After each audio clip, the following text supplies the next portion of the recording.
A liberdade, sem dúvida, uma das coisas mais preciosas que a gente tem. Mas e quando ela é violada do jeito mais brutal possível? A gente está falando de sequestro, trabalho escravo, tortura. A lei tem definições bem específicas para esses crimes.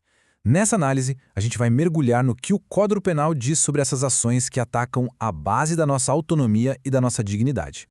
Então, a grande pergunta que guia a nossa conversa de hoje é essa: como é que a lei diferencia e define sequestro, a tal condição análoga à de escravo e a tortura? As respostas, como a gente vai ver, mostram que existe toda uma estrutura de proteção em camadas da nossa liberdade. Bom, o nosso roteiro vai ser este aqui. A gente começa com uma ideia geral dos crimes contra a liberdade, depois mergulha em cada um desses três tipos e, no final, a gente conecta tudo para entender por que essas leis são tão fundamentais. Para começar, vamos entender o que são esses crimes contra a liberdade. Eles são considerados dos mais graves que existem, porque não atacam um bem material, como um carro ou uma casa. Eles atacam a pessoa, a sua dignidade. Vamos ver como a lei enxerga esses diferentes níveis de violação. Vamos começar pelo nível mais, digamos, físico, o mais direto, o sequestro e o cárcere privado. Aqui a gente está falando de confinar o corpo, de tirar de alguém o direito básico de ir e vir. A lei aqui, no artigo 148, é super direta. O crime é simplesmente privar alguém de sua liberdade. Não importa muito como. Pode ser sequestro, que é quando a pessoa é levada para outro lugar, ou cárcere privado, quando ela é mantida trancada onde já estava. O ponto central é um só: a liberdade foi tirada. Agora, olhando para a pena base de 1 a 3 anos, pode até parecer pouco, né? Mas isso é só o ponto de partida. A lei sabe que algumas situações tornam o crime muito, mas muito mais grave. E aí as penas sobem bastante. Vamos ver como. E é aqui que a gente percebe uma coisa muito importante. A lei se preocupa em proteger quem é mais vulnerável. A pena já sobe para até 5 anos se a vítima for um parente, companheiro, uma pessoa com mais de 60 anos ou um menor de idade.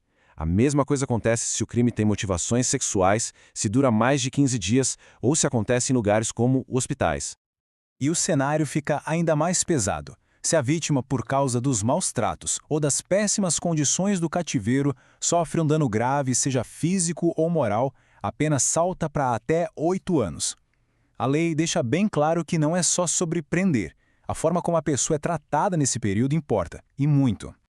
Ok, saímos da questão do corpo físico, agora a gente sobe um degrau na complexidade, não estão mais falando só de prender alguém, mas de subjugar a vontade da pessoa, de destruir a autonomia dela. É isso que a lei chama de condição análoga à de escravo, a nossa escravidão moderna. É muito importante a gente entender essa diferença. Quando se fala em escravidão hoje, a lei não está procurando um documento de posse. O que ela busca é a essência da escravidão, o controle total sobre a vida de alguém, seja por meio de condições desumanas, dívidas que nunca acabam ou trabalho forçado. O artigo 149 ajuda a gente a entender isso na prática. Ele lista 4 situações bem específicas que configuram essa escravidão moderna. Obrigar alguém a fazer trabalhos forçados, impor uma jornada tão cansativa que a pessoa não tem mais vida, colocar a pessoa em condições de trabalho que ferem a dignidade e a famosa servidão por dívida, que é quando a pessoa não pode ir embora porque está presa a uma dívida com o patrão. Agora atenção, porque este ponto aqui é fundamental e muita gente não sabe. Olha só o que o STJ, o Superior Tribunal de Justiça, diz. Não precisa que a vítima esteja fisicamente trancada. Se as condições de trabalho são tão ruins a ponto de acabar com a dignidade da pessoa, o crime já está configurado. A prisão nesse caso é moral.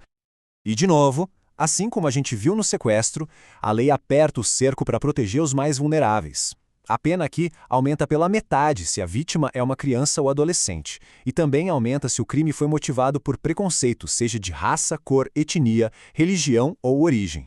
Bom, agora a gente chega no último nível, o mais sombrio talvez, a tortura. Aqui, o objetivo não é só prender o corpo ou dominar a vontade. A intenção é quebrar o espírito humano, causar um sofrimento intenso e deliberado. E o que define a tortura, legalmente falando? Não é qualquer ato de violência. O que transforma a agressão em tortura é o propósito por trás dela. É usar o sofrimento como uma ferramenta para conseguir alguma coisa. E quais são esses propósitos? A lei lista direitinho. É tortura quando a violência é usada para obter uma informação ou confissão, para forçar alguém a cometer um crime por puro preconceito racial ou religioso, ou como uma forma de castigo cruel, uma punição. Em todos esses casos, o sofrimento é o meio para um fim. Mas tem mais. A lei também olha com uma lupa para quem já está sob a guarda do Estado, como uma pessoa presa. Qualquer sofrimento, físico ou mental, que seja imposto a essa pessoa e que não esteja previsto na lei, é considerado tortura. Isso é para evitar qualquer tipo de abuso dentro do sistema prisional. E a responsabilidade não para por aí, não. A lei vai além. Ela diz que não basta você mesmo não torturar. Se um agente público tem o dever de impedir ou investigar um ato de tortura e simplesmente não faz nada, ele comete o mesmo crime. É a chamada tortura por omissão. Ufa! Depois de passar por esses 3 crimes tão pesados, a gente consegue começar a juntar as peças do quebra-cabeça, né? O que toda essa estrutura da lei nos diz sobre como a gente, como sociedade, protege a dignidade humana. Essa tabela aqui ajuda a gente a visualizar tudo de forma bem clara. Pensa nessas 3 camadas de proteção. O sequestro protege a nossa liberdade física, nosso ir e vir. A lei contra a escravidão moderna protege nossa autonomia, nosso direito de escolha. E a lei de tortura protege a nossa integridade mais profunda, nosso espírito, contra a crueldade. E essa, no fim das contas, é a grande mensagem. Não são só artigos de lei jogados num livro. É como se fosse uma fortaleza legal, construída com várias muralhas, cada uma defendendo um aspecto essencial do que significa ser livre, do que significa ser humano, do corpo passando pela mente até chegar ao espírito. Para a gente fechar, fica aqui uma reflexão. Ter leis tão claras assim, com definições tão específicas, não serve só para punir quem comete o crime.